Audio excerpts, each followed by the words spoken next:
E aí, gente, boa tarde. Que isso, gente? Rapaz, já dormi agora já, né? Boa tarde. Tem alguém com sono aí? Pietro, tá com sono? Isaac também? Não? Vamos sentar, gente? Pode sentar aí. Gente, a gente vai trabalhar hoje com um tema, quem eu sou em Deus Pai, um tema que fala sobre identidade, né? Só que eu não quero que seja um monólogo, para não ficar um negócio chato, né? Para não ficar só uma palestra. Eu quero a participação de vocês, tá? Pode falar mesmo, se vocês quiserem contribuir com alguma coisa. Fala, pô, na minha escola eu já vi isso, comigo também eu penso assim. É para falar o tempo todo, tá, gente? Quero que vocês falem aqui também para eu não dormir. Se vocês não dormem, eu não durmo também, tá? E se vocês também tiverem dúvida com alguma coisa, gente, por favor, levanta a mão e pergunta. Alguma expressão, alguma palavra. É para perguntar mesmo. Vocês vão perguntar? Então eu vou eleger o Pietro. O Pietro vai ser o perguntador aí. Se você vê que alguém está com cara de dúvida, aí você levanta a mão e faz a pergunta. Hã? Tá com sono, né? Então tá bom, gente. Vamos começar lendo o texto que está em Romanos, capítulo 8, nos versículos 14 a 17. Vamos lá? Isso. Todo mundo lendo a Bíblia aí. No celular? Aí tua liderança aí. Ele pode ver pelo celular ou só a Bíblia?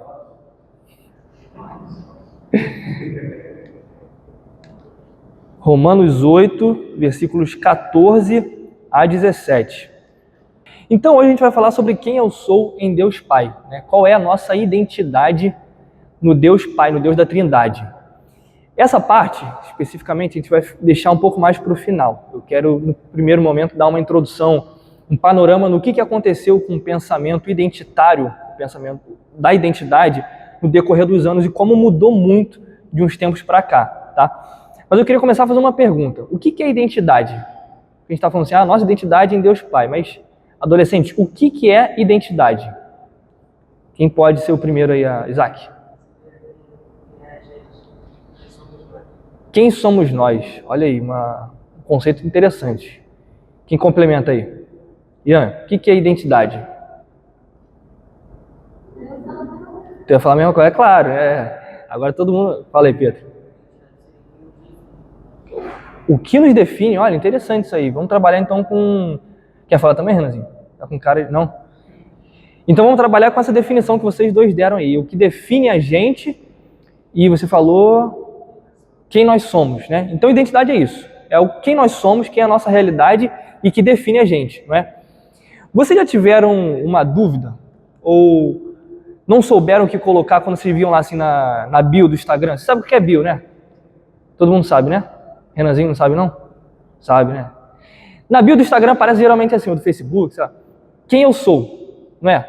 Aí vocês já ficaram naquela pergunta assim, caramba, o que eu vou colocar na bio do Instagram? Quem eu sou? Vocês tiveram essa dúvida? Essa dificuldade em se descrever, se autodescrever? Não? Então beleza, agora eu vou perguntar para cada um então. Quem eu sou? Ian, quem você é então? Vou colocar uma bio do Instagram aqui da igreja. Então, para vocês descreverem a identidade de vocês usaram alguns elementos, né? O Isaac falou assim, primeiro momento eu sou servo de Cristo. Então, tem o elemento religioso, né? E o restante todos de vocês falaram, eu sou filho de fulano, cicrano, sou irmão de não sei quem.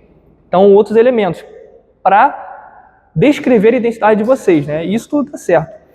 Vocês já ouviram algumas frases assim, dizendo assim, seja você mesmo, siga o seu coração? Já ouviram isso? Hoje está muito presente isso nos filmes, nas séries, nos desenhos, né?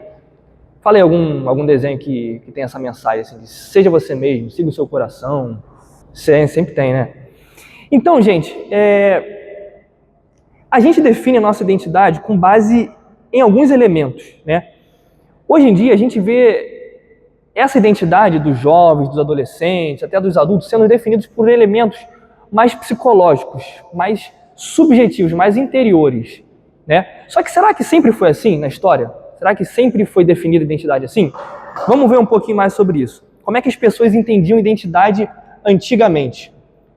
Olha só, as pessoas entendiam identidade antigamente de acordo com alguns elementos, de acordo com algumas características, né?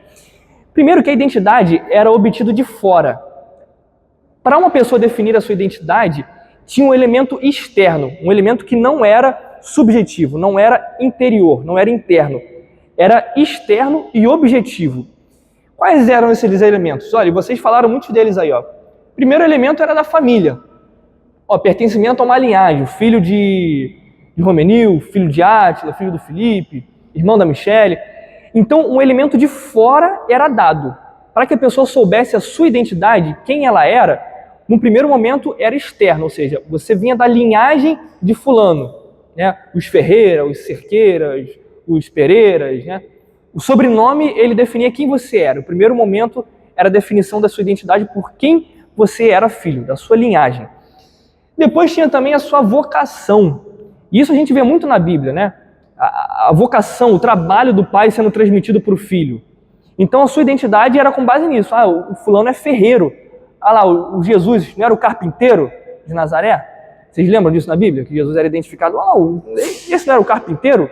Então a identidade era tido como algo externo, algo que não era pertencente ao interior da pessoa. Ou seja, uma vocação, uma profissão, uma habilidade que os pais passavam para os filhos.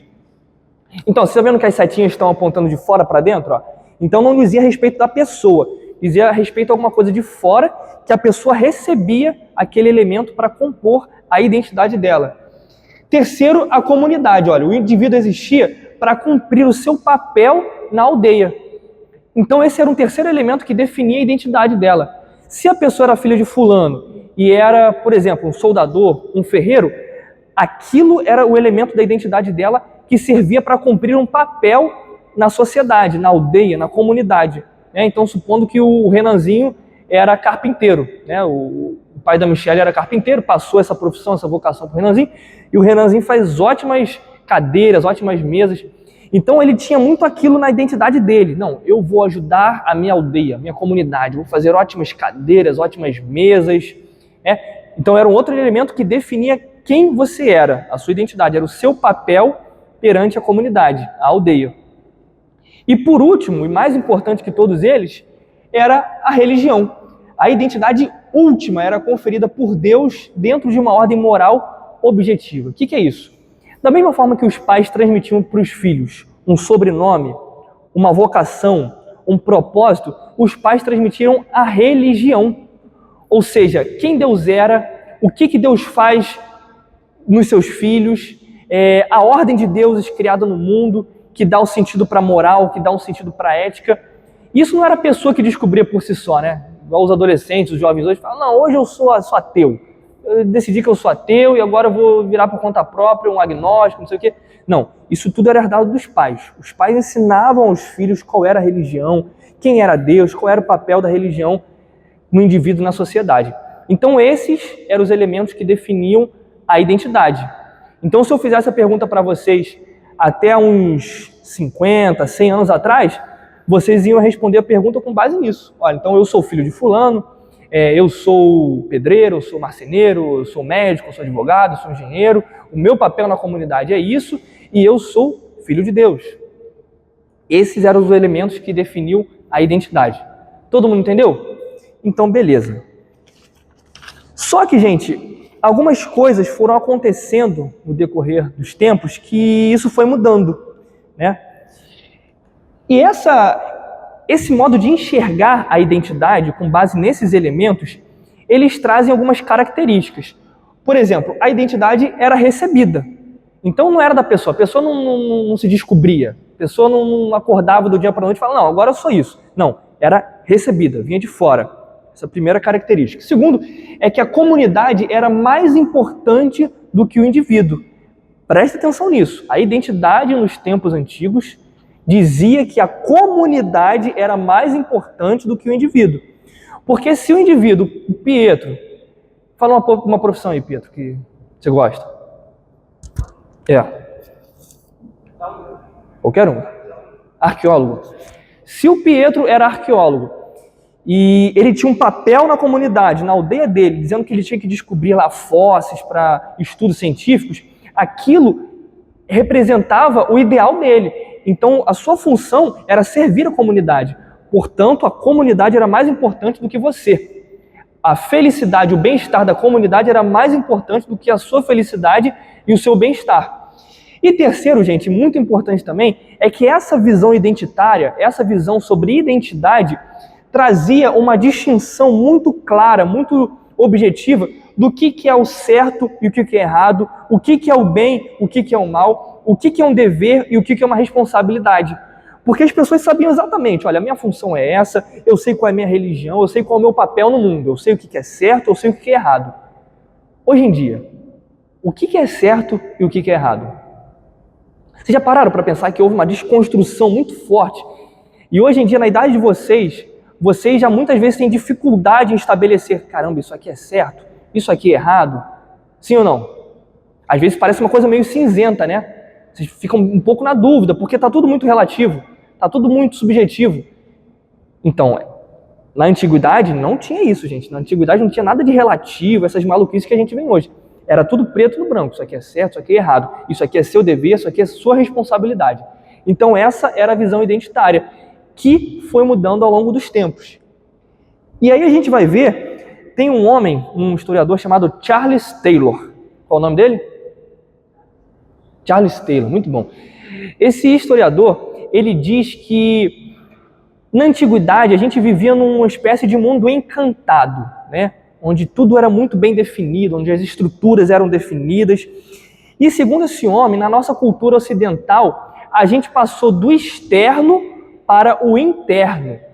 Então passou a haver uma espécie de interiorização da identidade. Se a gente viu que a identidade era construída com base em alguns elementos, por exemplo,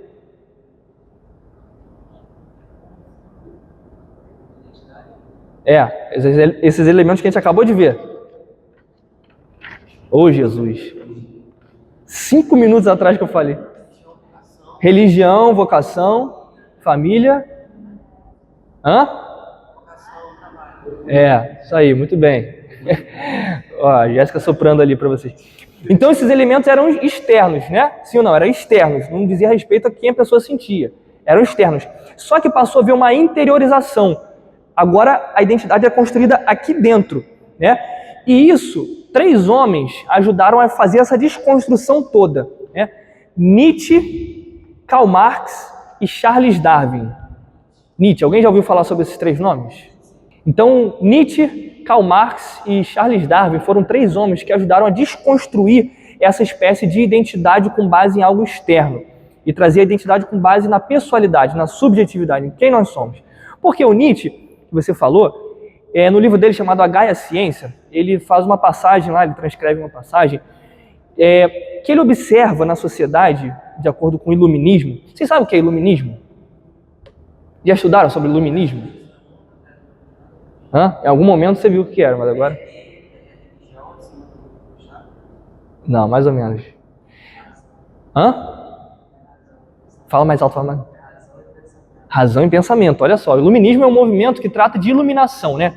Então, se algo precisa ser iluminado é porque estava escuro, né? Então, o iluminismo foi um movimento filosófico que dizia que a Idade Média, a Idade Medieval, era a era obscurantista, né? Era uma coisa muito apagada, a era das trevas.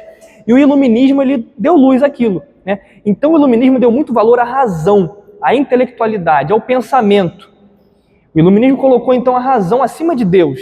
Se na Idade Média Deus era a coisa mais importante que tinha, agora com o iluminismo, iluminou a sociedade, a razão humana, o nosso pensamento é a coisa mais importante que existe. E Nietzsche ele fala isso, ele observa esse cenário e fala assim, para a sociedade iluminista, que é a nossa, no tempo de Nietzsche, ele fala, Deus está morto. Né? Então chega um louco lá na praça, procurando tudo com uma lanterna, e ele fala então de repente que Deus está morto. Então, de acordo com Nietzsche, a sociedade daquele tempo passou a ignorar a existência de Deus. Deus não existe mais. Então, se Deus não existe mais, a gente não precisa se preocupar com ética, com moral, com religião, com nada. O nosso pensamento, a nossa razão é a coisa mais importante. E o Karl Marx, ele fala mais ou menos a mesma coisa. Karl Marx tem uma citação que ele fala assim, tudo que é sólido se desmancha no ar. Percebe que Karl Marx está querendo dizer? Tudo que é sólido, ou seja, tudo que é distinto entre bem e certo, entre dever e responsabilidade, tudo que é concreto se desmancha, tudo vira líquido, tudo vira muito maleável, tudo vira muito relativo. Esse foi o pensamento de Karl Marx. E Charles Darwin, vocês já ouviram falar nesse homem, Charles Darwin? Qual foi a grande teoria dele? Hã? Já ouviu falar dele, né? Pietro? Hã? Revolução. Ouviram falar, né? Então, Charles Darwin, ele dizia que existe uma espécie de seleção natural. O que é a seleção natural? A gente, que acreditamos na Bíblia, que é a palavra de Deus, a gente vê que Deus criou todas as coisas, sim ou não? Deus criou, né? Os animais, o homem, tudo aquilo foi criação de Deus. E a forma desses animais, dos homens se desenvolverem, vem de Deus, da providência de Deus.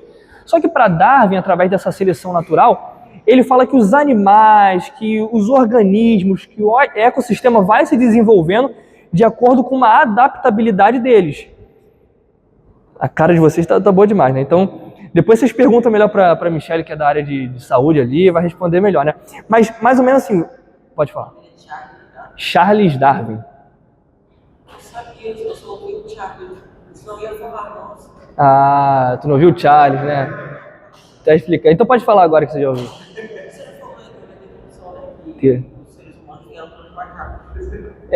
Mais ou menos isso, né?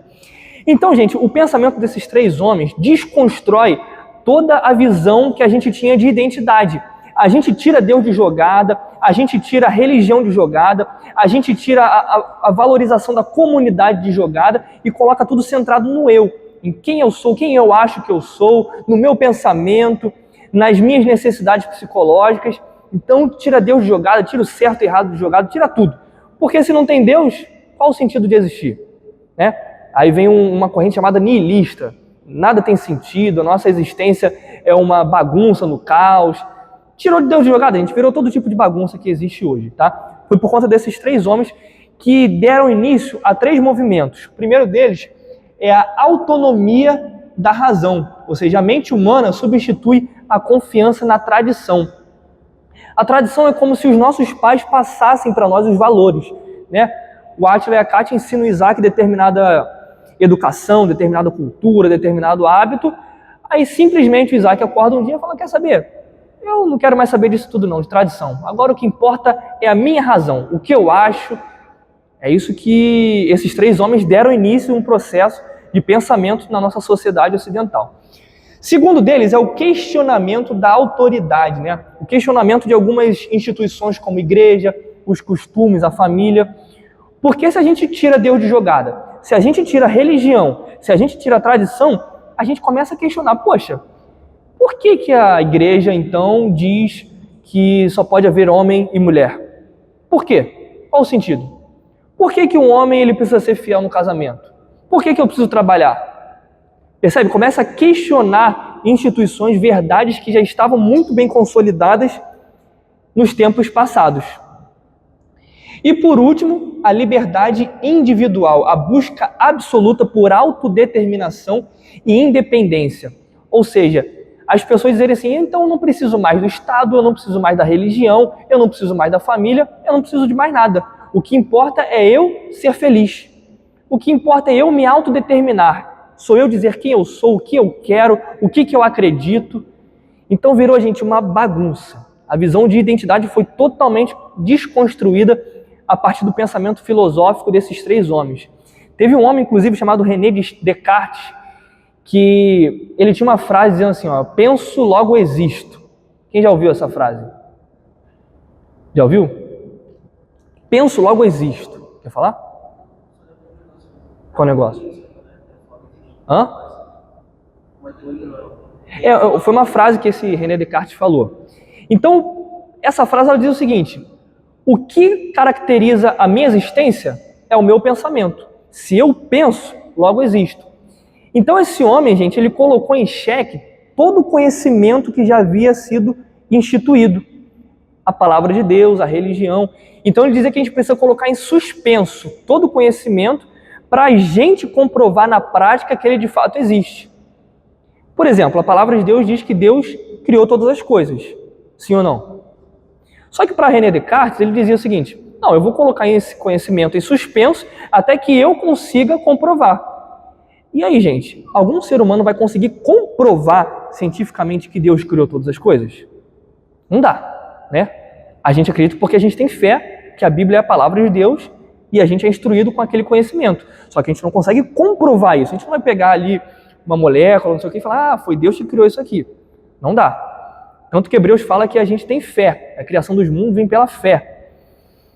Então, para Descartes, tudo aquilo que a gente não conseguir comprovar não é um conhecimento válido.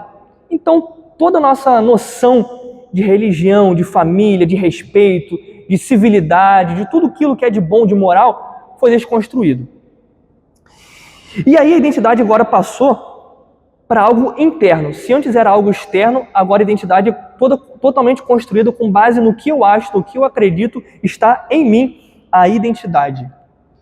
E aí eu coloquei aqui, olha, uma disputa aí, o Naruto com a Frozen. O Naruto fazendo um Rasengan ali, né? E a Frozen lá com o seu poder lá. Vocês já viram Naruto? Já assistiram Naruto?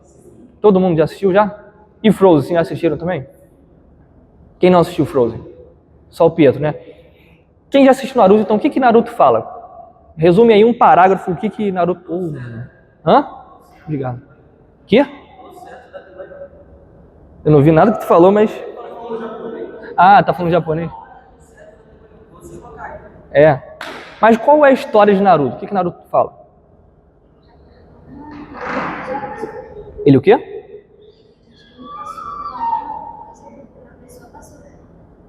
Essa é a história de Naruto?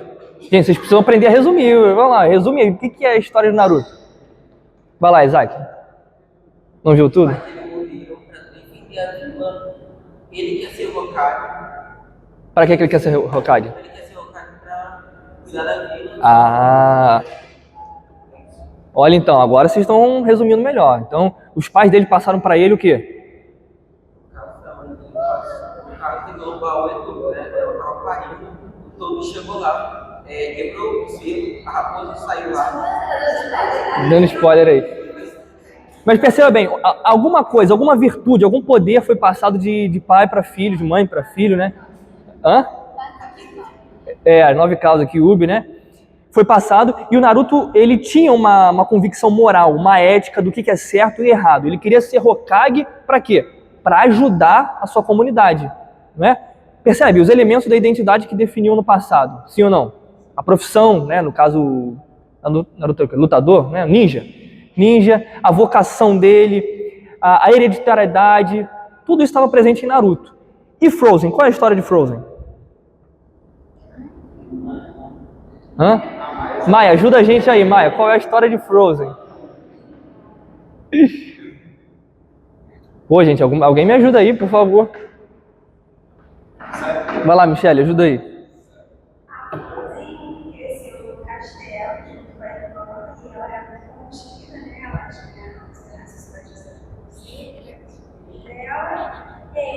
Ela se liberta e ela fala que ela vai viver os poderes dela, ela foge de casa, mostrar o castelo dela, se afasta. Ela diz que ela vai proteger ele, principalmente proteger o irmão, porque ela tem medo de ele poder descontrolar, ela tem cachorro. Ela se afasta da vida sozinha no castelo para proteger. Então, vocês percebem alguma diferença de moral, de ética entre Naruto e Frozen? Qual? Fala mais alto aí, vai. Fala, tá bonito, cara. Tu começou bem, que eu não tô ouvindo. É que a identidade dela é a que você passou, e a identidade dela é como da nossa de hoje em dia. É isso aí. Quem mais? Qual a diferença que vocês percebem entre os dois desenhos? Nenhuma? É tudo a mesma coisa? É mais ou menos isso que o Ian falou. Naruto estava muito bem definido. O que é certo, o que é errado. Ele sabia o que ele queria fazer para ajudar. A comunidade era mais importante. Ele tinha uma virtude nobre de ajudar a comunidade dele. Havia uma distinção entre o que era o certo, o que é errado, o bem e o mal. A Frozen, gente, como a Michelle bem falou, ela quer impor para a sociedade, para as pessoas, uma identidade construída a partir do que ela mesma entende por certo e errado. Entenderam? Essa diferença que marca. O Naruto era obtido por elemento externo. e havia uma definição clara. Já na Frozen, há uma definição interna. Ela entende alguma coisa por certo e errado, ela quer sair para proteger, ela quer que as pessoas entendam e ela quer expressar, essa palavra é importante, ela quer expressar uma determinada virtude, um determinado sentimento que ela mesma construiu com base no pensamento dela. Isso, gente, está muito presente em praticamente todos os filmes hoje. Filme, série, desenho, é isso. É uma pessoa com valor interno querendo impor para os outros isso. E se a outra pessoa não aceita, ou ela é vilã, ou ela... falou, decapitado, né?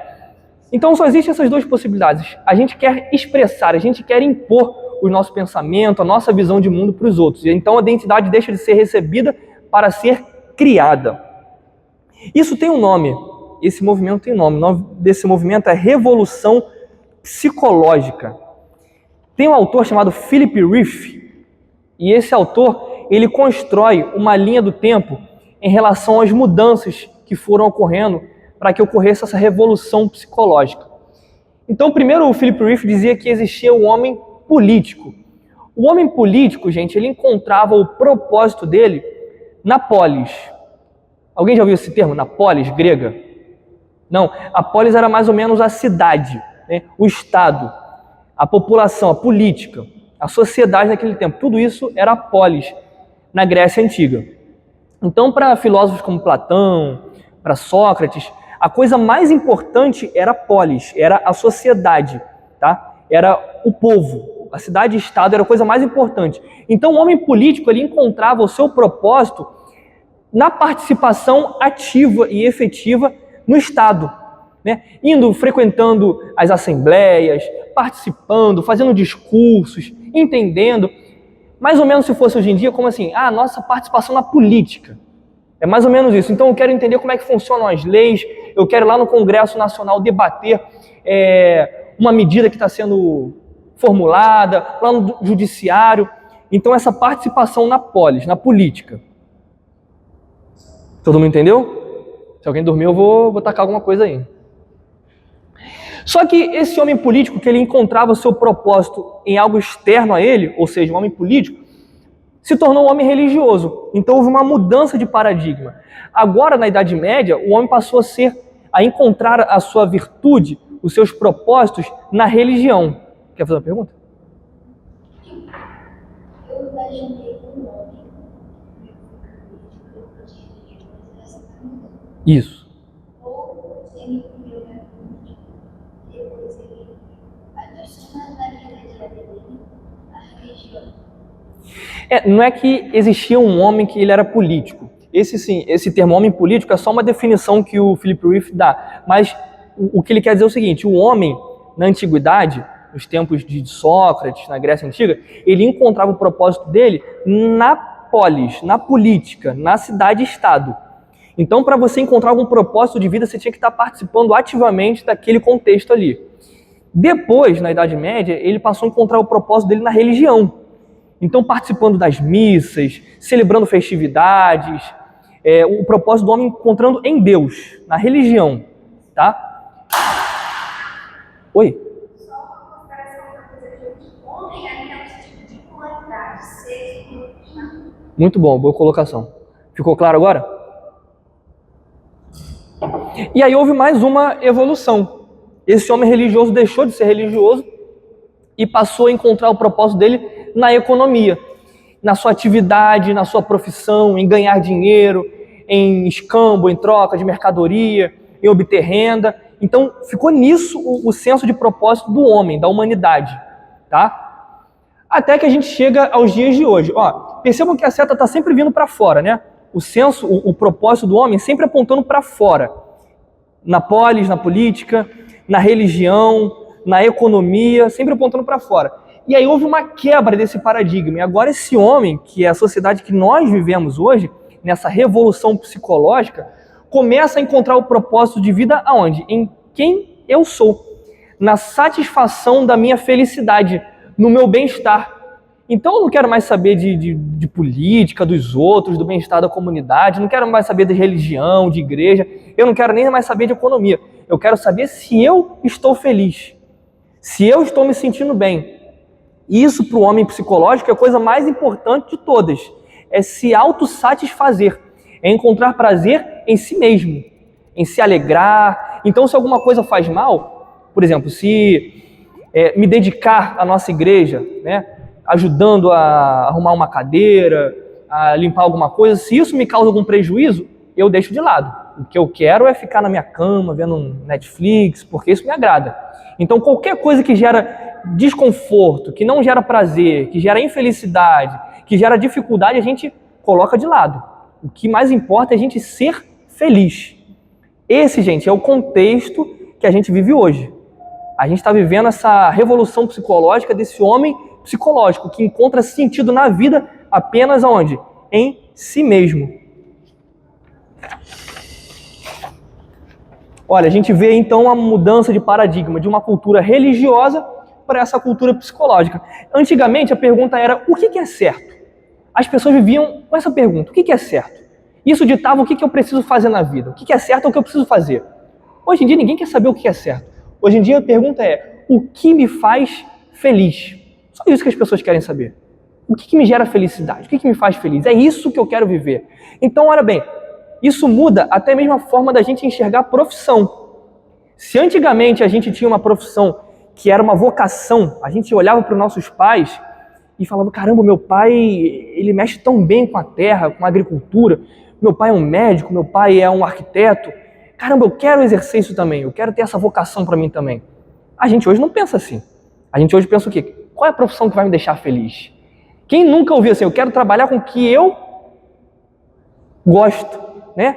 Com aquilo que dá mais dinheiro, satisfação econômica para mim. Mudou a perspectiva, o paradigma. Então a gente quer estudar apenas o que a gente gosta, né?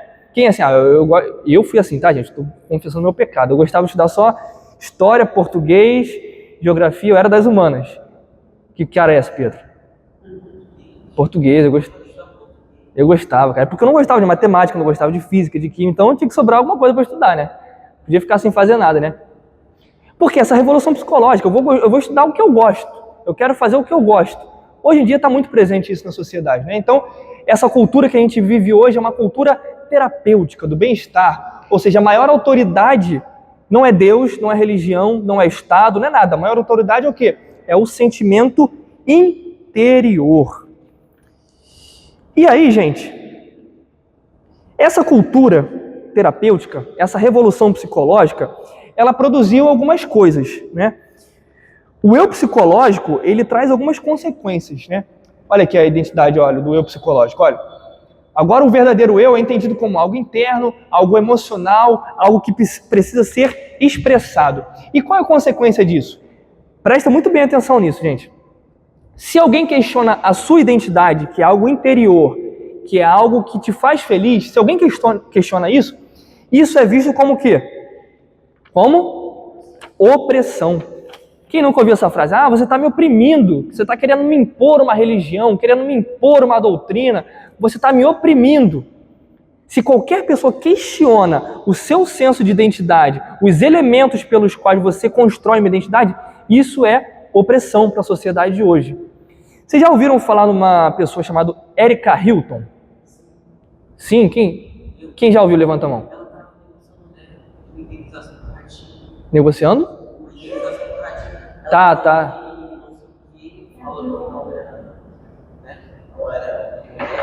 É difícil até da gente explicar, porque é tanta doideira, né?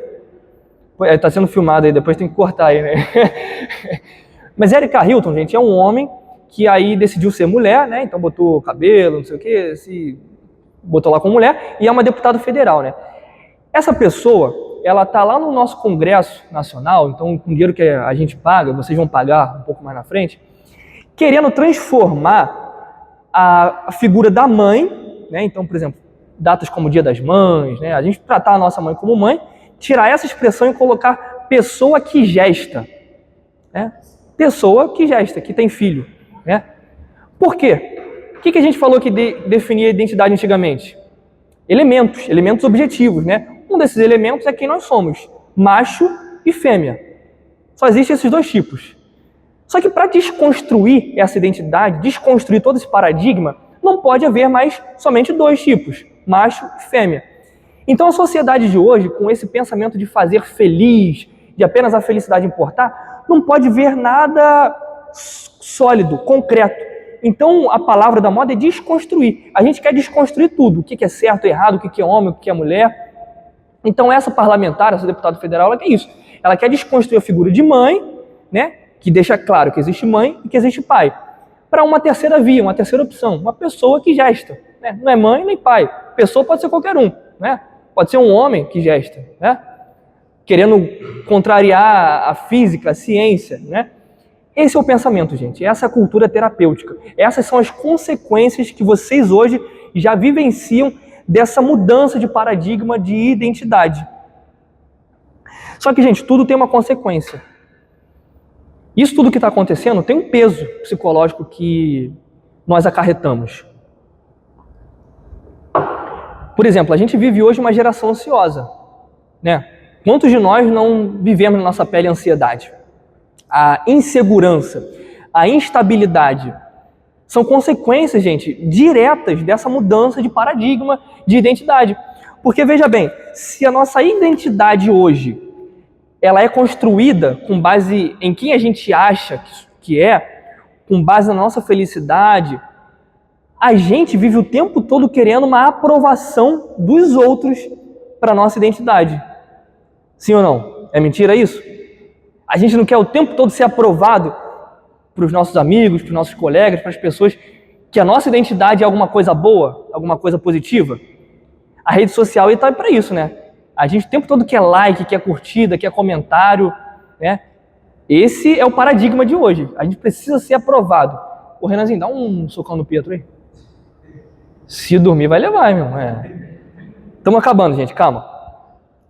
Então a gente vive hoje uma crise de identidade. A gente vive hoje uma geração ansiosa. Por quê? Porque a identidade precisa de aceitação social, de aprovação, de validação constante. O tempo todo a gente precisa ser validado. Porque a nossa identidade que a gente construiu com base no que a gente acha, no que a gente sente, aquilo precisa de aprovação dos outros. E, gente, isso gera muita ansiedade, isso gera crises.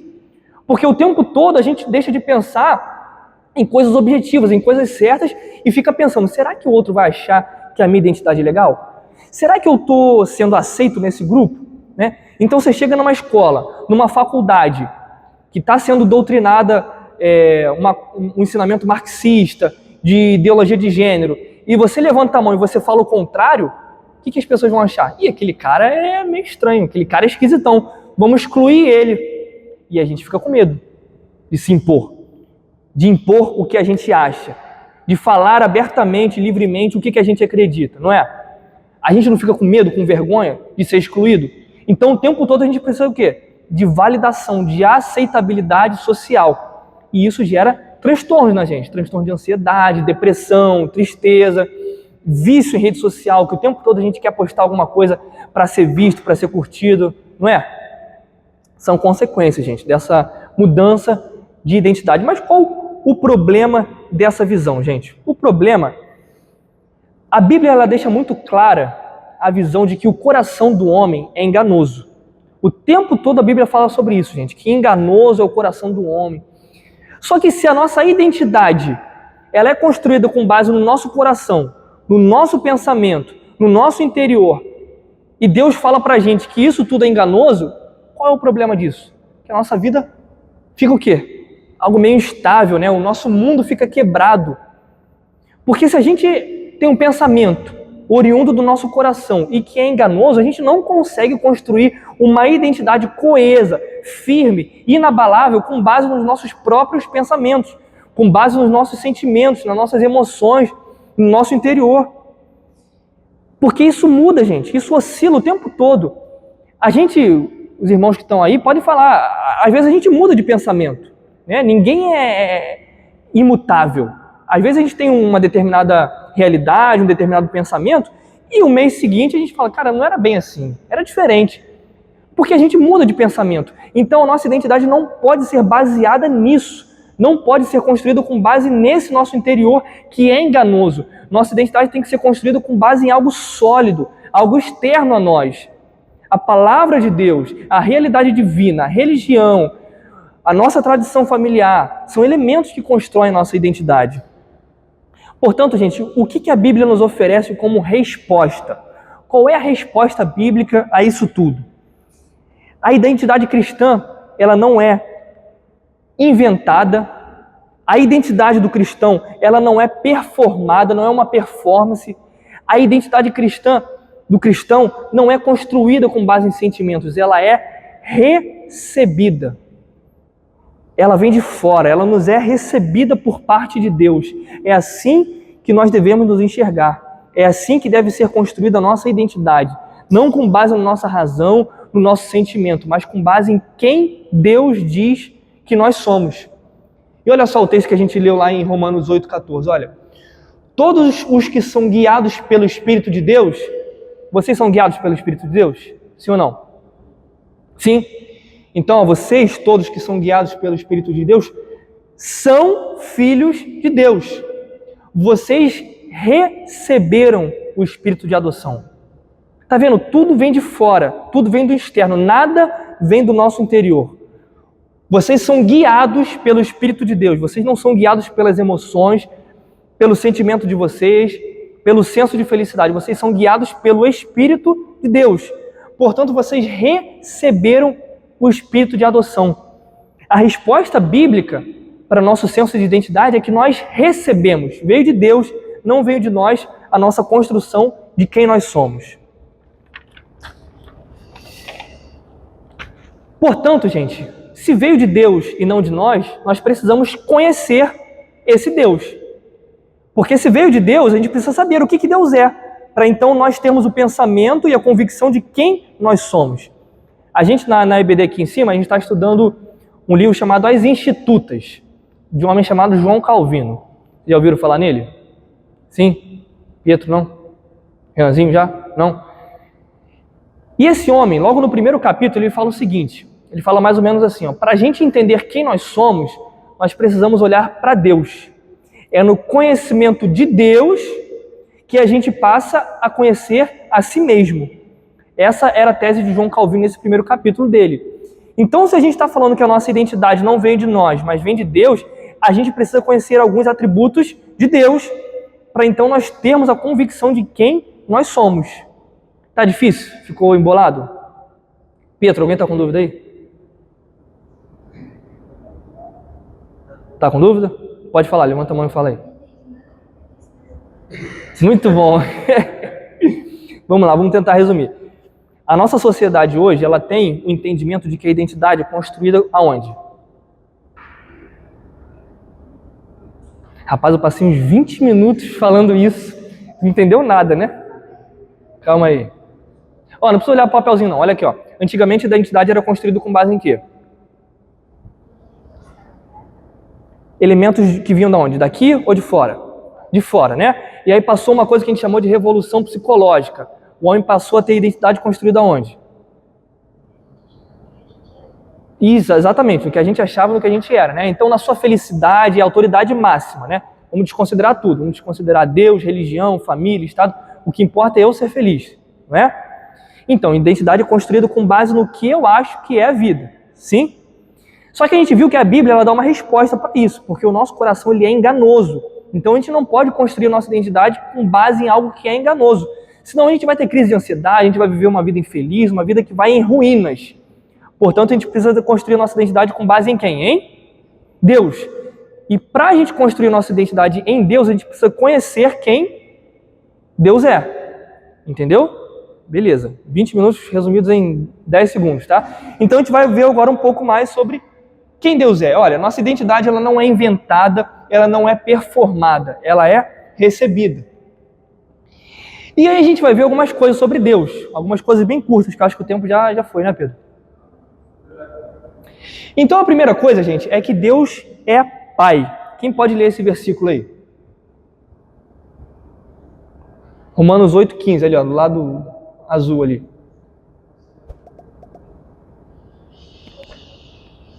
Porque não recebeste o espírito de escravidão para a identidade, mas recebeste o espírito de adoção, do qual para não. Então a gente recebeu o espírito de adoção de filhos. Então, a primeira coisa, gente, que devemos conhecer sobre Deus, para conhecer sobre a nossa identidade, é que Deus é Pai. Deus é o nosso Pai, gente. E isso é uma verdade poderosa, isso é uma verdade bendita, uma verdade que muda a nossa forma de agir. Porque se a nossa identidade é de filho de Deus, a gente deixa de precisar, de necessitar da aprovação do outro. A gente deixa de viver a nossa vida com base no que o outro vai pensar, no que o outro vai achar. Ah, mas eu não sou amado. Ah, mas eu não tenho amigos. Ah, mas ninguém gosta de mim. Ah, mas eu sou isso, eu sou aquilo. Nada disso importa. O que importa para constituir a nossa identidade é que somos filhos. A gente não fez nada para receber isso. A gente não tem nenhum mérito, a gente não fez ou deixou de fazer nada. A Bíblia fala ali em Romanos que nós recebemos o espírito de adoção. Então, gente, grava isso. Se você não gravar mais nada do que eu falei de Philip Reeve, de revolução, não sei o quê, grava isso. A sua identidade é constituída com base nessa verdade, que nós somos filhos do Deus Pai. Isso, gente, gera na gente uma autoconfiança, um amor. A gente é amado por um Deus que é Pai.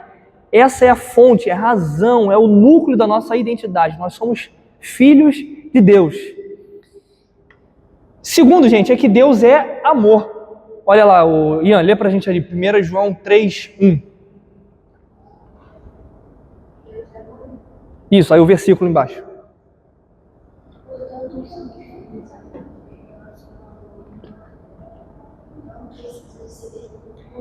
Isso, muito bom. Eu achei que fosse o versículo, não é, né? Então alguém lê o versículo aí pra gente. 1 João 3:1.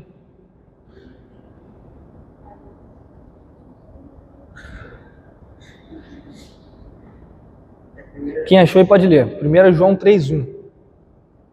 Vejam que grande amor o Pai nos tem concedido, ao ponto de sermos chamados de filhos de Deus. E de fato somos filhos de Deus. Por essa razão o mundo não nos conhece, porque não nos conhece. Obrigado, Pedro. Então, olha, vejam que amor. Deus nos chama de filhos, podemos chamar Deus de Pai, porque a essência de Deus, gente, é que Deus é amor. Deus é o próprio amor. Se a gente quiser uma definição de amor, a gente olha para Deus. Porque Deus é aquele que se auto-entrega, aquele que transborda. Então a essência da nossa identidade deve ser pautada com base nessa verdade, que Deus é amor e somos filhos. Mas não apenas filhos, somos filhos amados. Gente, isso muda muito aqui, isso muda muito aqui. Isso muda a maneira da gente existir, da gente pensar. A gente é um filho amado por Deus. Mesmo que a gente não consiga aceitação dos nossos amigos, mesmo que a gente seja debochado, seja zoado no colégio, mesmo que a gente fale alguma verdade, a gente seja excluído de determinado grupo de amigos, a gente tem que ter muito bem amparado no nosso coração e na nossa mente essa verdade. Nós somos filhos. E não apenas filhos, mas somos filhos amados, gente. Olha que verdade. O Deus poderoso, o Deus que fez céus e terra, o Deus que fumegou os montes, o Deus santo, o Deus todo-poderoso é um Deus que ama a gente. Ele ama. A gente é chamado de filho amado de Deus. Terceiro, é que Deus é santo. Então, se a nossa identidade é construída com base na identidade de Deus, e a gente viu que Deus é Pai, Deus é amor, Deus também é santo. E se Deus é santo, nós devemos ser santos. E o que é santos?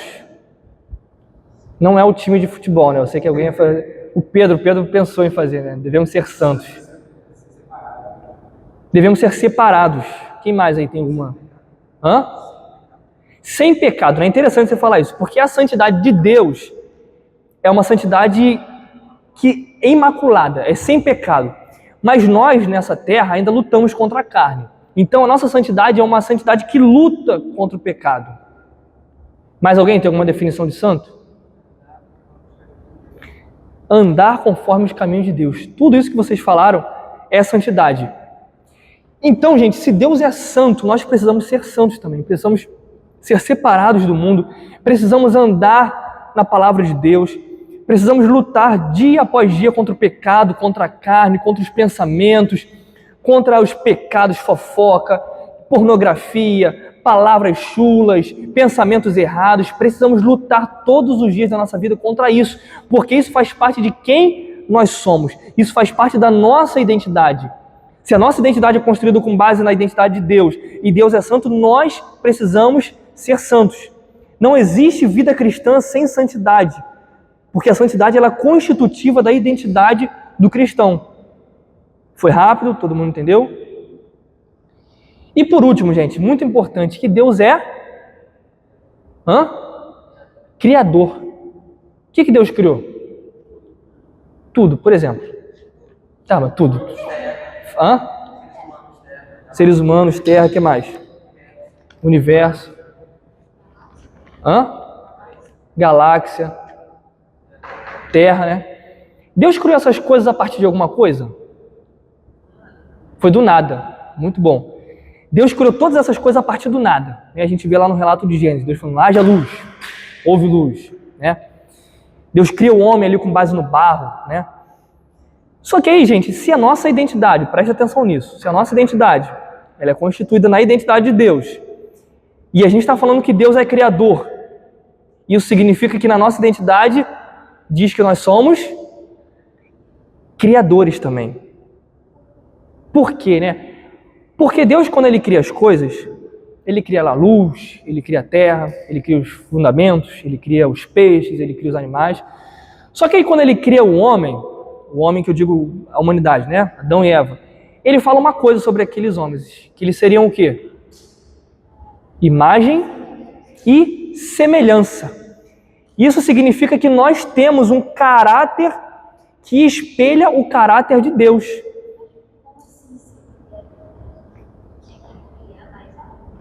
Isso, a gente tem que criar algo. Sabe por quê? Porque quando Deus coloca Adão e Eva lá, Ele dá uma ordem para eles. Qual é a ordem que Deus dá?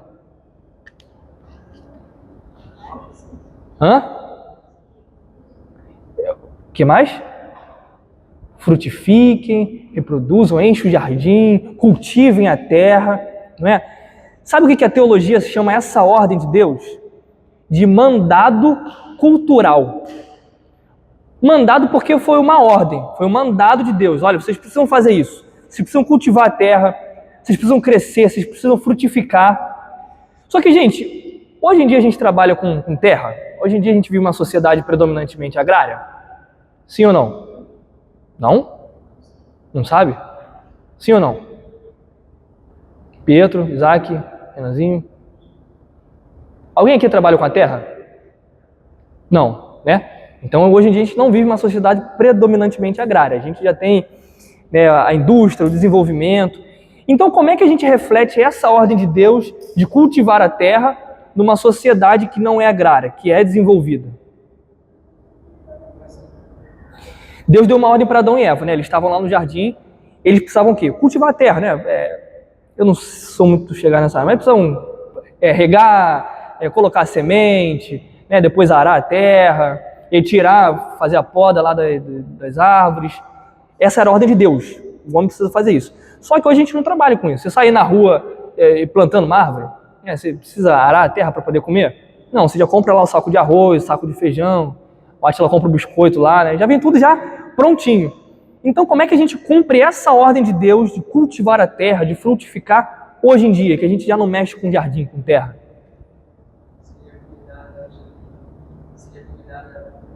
Cuidar da natureza também, mas o que mais? De produzir cultura. Cultura, gente, nada mais é do que a continuidade da criação de Deus. Se Deus criou todas as coisas do nada, a gente precisa continuar criando, mas a gente não tem poder para criar do nada.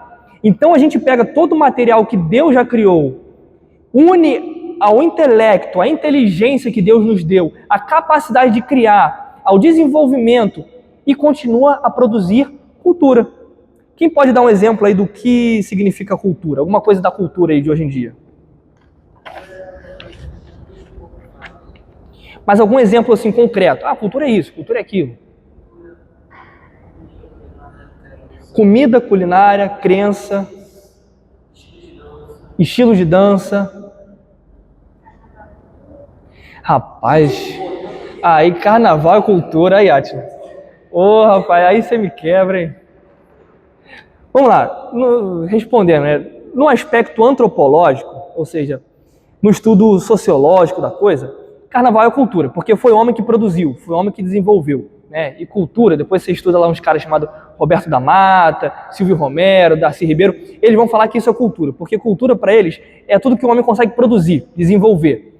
Então o carnaval é uma cultura, mas é uma cultura influenciada pela queda, pelo pecado. Então se Deus mandou o homem produzir, cultivar para a glória de Deus, carnaval é uma cultura que o homem produziu para a glória do homem, tá? Então é uma cultura apóstata, uma cultura corrompida, mas é uma cultura, tá? Ruim, tá? Depois tem que editar. O que mais? Música é cultura? Arte é cultura? Educação é cultura? Mitos, muito bem. Então, se tudo é cultura, são atividades criadoras que Deus deu a ordem para o homem desenvolver, e se nós temos a nossa identidade pautada na identidade de Deus, significa, gente, que nós precisamos produzir cultura. Fica diferente do que vocês já ouviram? Ian tá com a cara de espantado ali, né? Caramba. É a ordem de Deus. Se nós temos nossa identidade baseada em Deus, gente, nós somos criadores também. Não criadores do nada. A gente não vai criar assim, haja uma planta, né? Mas a gente pode pegar um jardim, né? Coisa bonita. Plantar ali uma muda, depois você rega. Isso é cultura, gente. Participar ativamente da cultura é uma coisa boa. É uma coisa que Deus deu ordem pra gente. E por que é importante? Porque o seu Ian falou que tem gente produzindo cultura ruim. Nós, como filhos de Deus, precisamos produzir cultura boa. Gente, isso muda a nossa forma de pensar.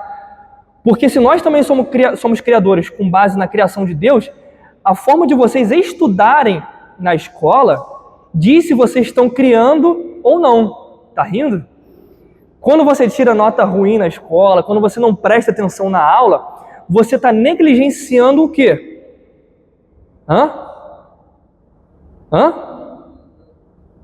Tá negligenciando o quê? O que Deus deu pra gente aqui, ó, nessa cachola? Inteligência, intelecto. Para que Deus deu o conhecimento pra gente? Para a gente desenvolver, para a gente produzir. Então, se você está lá na sala de aula, o professor está explicando, você está no seu celular, está conversando com um coleguinha, chega em casa, não estuda, não tira notas boas na prova, e depois não busca se formar, uma profissão boa, vocês estão negligenciando o mandado cultural de Deus. Algo que está na identidade de vocês está sendo negligenciado. Gente, quem é bom aqui em desenho? O Ian. Desenho, gente, é uma coisa boa, é uma produção cultural. Então, se você desenha, cara, desenha para a glória de Deus, fazendo um bom desenho, se aprimorando. Alguém gosta de música aqui? De cinema? De dança? Tudo isso, gente, é cultura para a glória de Deus. Então, produzam boa cultura para a glória de Deus. Por quê? Porque Deus é criador. E se a nossa identidade vem de Deus, significa que também nós somos criadores. Beleza? Então, gente, essas habilidades são formas da gente refletir o caráter de Deus. Deus não quer que a gente apenas evite o pecado e seja santo. Deus quer isso. Mas Deus quer também que nós venhamos a produzir boa cultura no mundo. E para a gente terminar, eu trouxe aqui... Para terminar não, tem um slide depois desse. Eu trouxe aqui então para ficar claro, de forma resumida, o que a gente falou da diferença da identidade moderna para a identidade cristã. Na identidade moderna, que a gente pensa hoje em dia, eu me defino de acordo com base no que eu acho, com base na minha felicidade. Na identidade cristã, Deus me define. Na identidade moderna, a minha identidade é com base nos meus sentimentos. Na identidade cristã é baseada na verdade estabelecida onde? Na palavra de Deus, que é a verdade. A identidade moderna precisa ser provada, precisa de uma performance. Você precisa se provar aos olhos da sociedade. Na identidade cristã, ela já foi dada. Nós recebemos esse espírito de adoção. A identidade moderna ela é instável e fragmentada. Porque todos os dias, todos os meses, nós mudamos. E aí, imagina se cada vez que a gente muda também a identidade. Hoje eu acordei com vontade de ser mulher. Aí eu vou ser mulher. Aí passa um mês, não, na verdade não era bem assim. Eu acho que eu quero ser homem. Aí eu volto a ser homem. É isso acontece, gente. Vocês estão rindo, mas isso acontece muito. Muito e muito e muito. É a sociedade de hoje que estabelece esses paradigmas.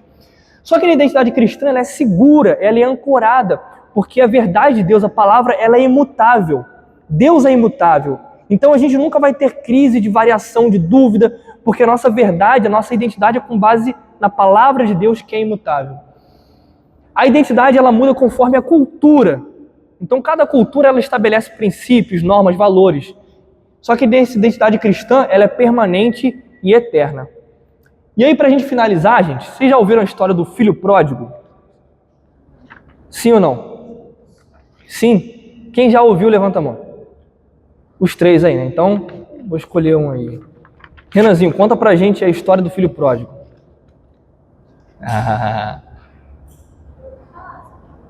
Já ouviu falar, mas não lembra, né? Então, Pietro, conta pra gente aí.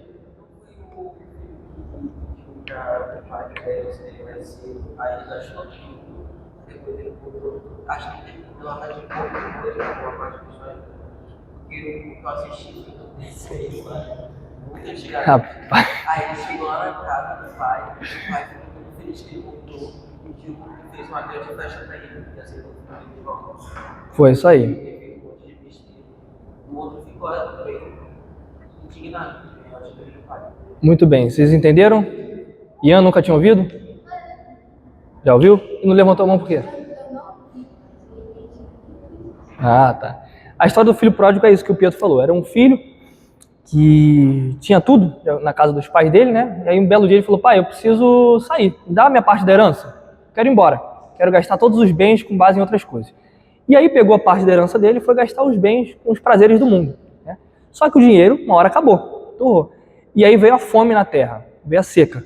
E aí ele teve que trabalhar para um homem que deixou ele trabalhar com os porcos lá. E aí quando bateu a fome ele teve que comer comida de porcos, né? Aquela coisa bem gostosa que vocês imaginam, né? Até que um belo dia ele cai em si e fala, caramba, até os servos da casa do meu pai têm fartura. E eu tô aqui trabalhando, comendo comida de porco. Eu vou voltar para a casa do meu pai como um servo, pedindo para ele me receber como um servo. Perceba, a identidade daquele homem mudou. Agora ele não era mais um filho. Agora aquele homem se entendia como um servo, como um lixo. Eu vou voltar para a casa do meu pai pedindo para eu ser um servo. Só que aí o pai, quando avista aquele homem lá de longe, ele sai correndo para abraçar, para beijar aquele homem. E o pai fala assim, ó, meu filho. Percebam que coisa interessante, gente. Se a nossa identidade é com base em Deus, Deus não muda. O amor de Deus para conosco é imutável. A gente pode e vai vacilar muitas vezes. A gente pode e vai muitas vezes cair em pecado, igual esse filho pródigo. Falou, pai, eu vou embora, na verdade, me dá a minha parte da herança que eu vou chutar o balde. Às vezes isso acontece com a gente. A gente é humano e a gente faz isso. Só que grava muito bem isso no teu coração. A realidade do pai não muda. O pai avista a gente de longe e aos olhos do pai nós continuamos sendo filhos, mesmo que a gente já tenha mudado a nossa identidade para servo, para lixo, para comida de porco. A identidade do nosso pai é o que diz quem nós somos. Amém? Beleza. Alguma pergunta? Alguma dúvida?